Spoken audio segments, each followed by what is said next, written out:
Magandang araw mga kabayan! Ang gagawin po natin ngayong araw ay ang napakasikat na dessert sa ating mga Pilipino. Ito po ay ang Leche Flan. Makikita niyo po ang buong sukat ng mga sangkap natin sa dulo ng video na to. Huwag niyo pong kakalimutan mag-hit ng thumbs up kapag nagustuhan niyo po ang video, thumbs down kapag hindi niyo po nagustuhan. Tara na po at simulan na po natin ang paggawa ng Leche Flan. Magpakulo na po tayo ng ating tubig para sa ating steamer. Gagamitin po natin ito sa pagluluto ng Leche Flan.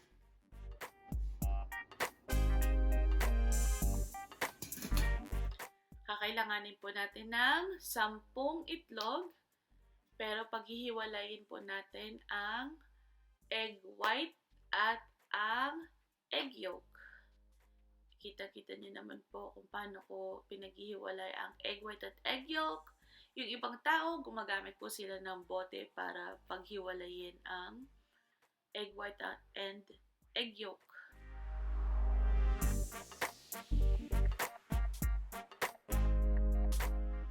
Uulitin nyo lang po ang proseso hanggang sa maubos nyo na po ang itlog.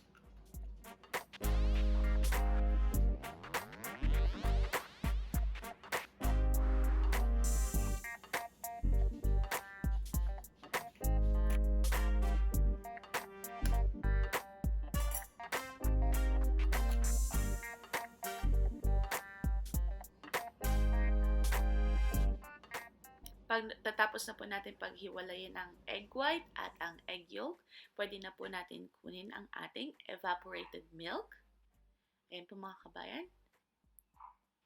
At ilalagay po natin ito sa ating egg yolk.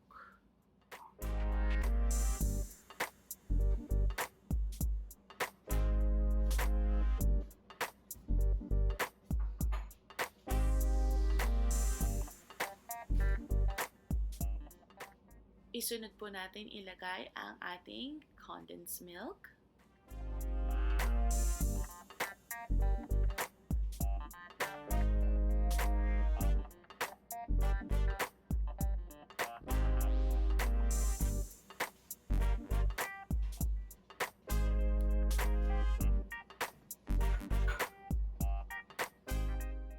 Haluin na po natin ang ating sangkap.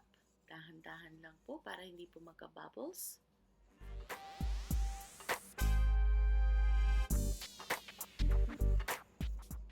Alam niyo po ba kaya ako gumawa ng Leche Flan ngayong araw? Dahil po mahal po ang isang lianerang Leche Flan dito sa amin. Naisipan ko po na mas makakamura po ako kung ako mismo ang gagawa ng Leche Flan.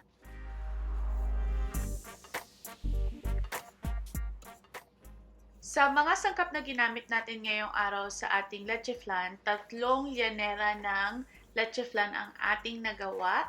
Tapos kung gusto nyo po maging 6 na lianera ang magawa nyo, doblehin nyo lang po ang mga sangkap.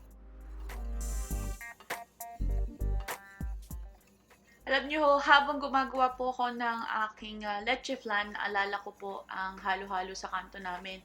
Tapos maraming maglagay ng Leche Flan sa tuktok. Kaya sa susunod po siguro, gagawa naman po kami ng halo-halo in the house.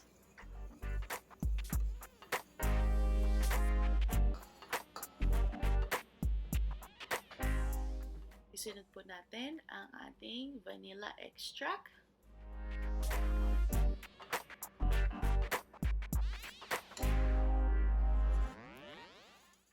Haluin lang po natin kaunti.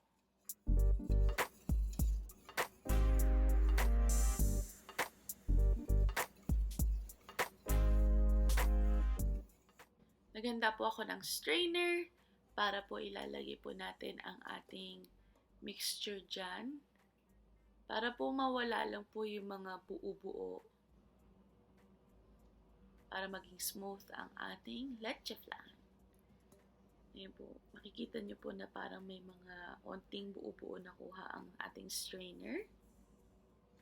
Pagtas po niyan, okay na po yan. I-set aside po muna natin ito. Ready na po natin ang ating llanera at lagyan na po natin ng asukal.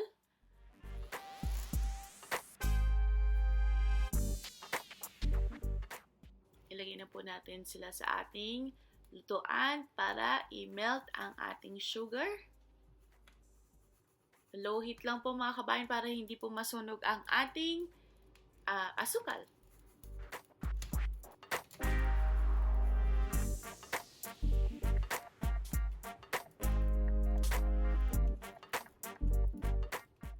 Huwag niyo po kalimutan i-shake lang po onte ang ating llanera na may asukal. Ayan po mga kabayan, kita niyo naman po na sinishake ko po yung ating llanera.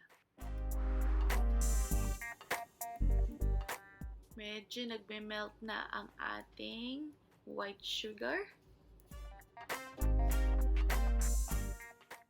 Ayan na po. At nag-brown na po ang ating white sugar. Ayan po mga kabayan. Konting ikot-ikot lang. At pag okay na po ang ating sugar, pwede na po natin itong lagyan ng mixture ng ating leche flan. Ayan po mga kabayan, dahan-dahan lang po.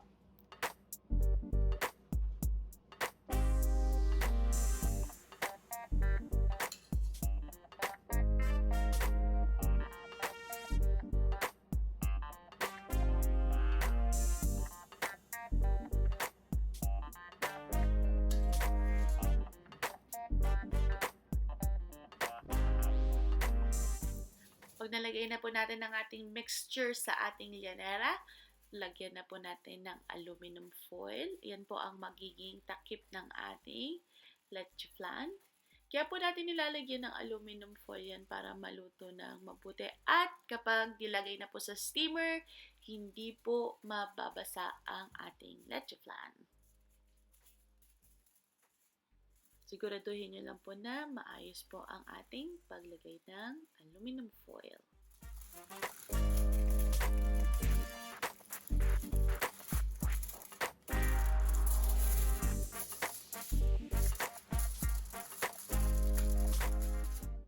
Ito pong ginawa nating leche flan ngayong araw na ito, mga kabayan, hindi po ito sobrang tamis, kaya hindi po kayo magsasawa sa pagkain ng ating leche flan.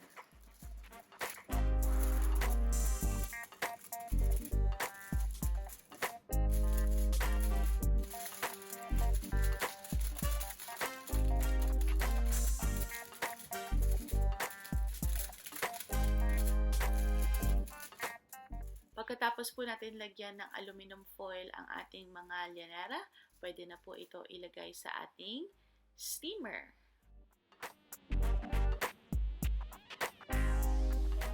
Buksan na po natin ang ating steamer para mailagay na po natin ang ating leche flan. Dahan-dahan lang po mga kabayan kasi mainit na po ang ating steamer.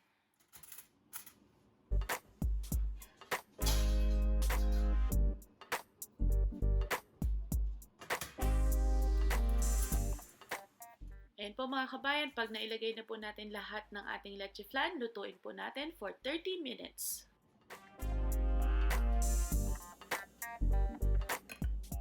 Tada! Ito na po ang ating leche flan. Napakasarap at napaka-creamy po ng ating leche flan.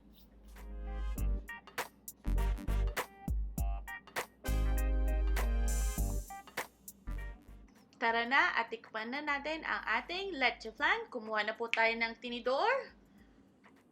Hiwain na po natin ang ating leche flan. Tikman na po natin. Masarap po. Isa na naman pong successful ang pagluluto natin ngayong araw. Huwag niyo pong kalimutan mag-subscribe para po sa marami pa pong videos.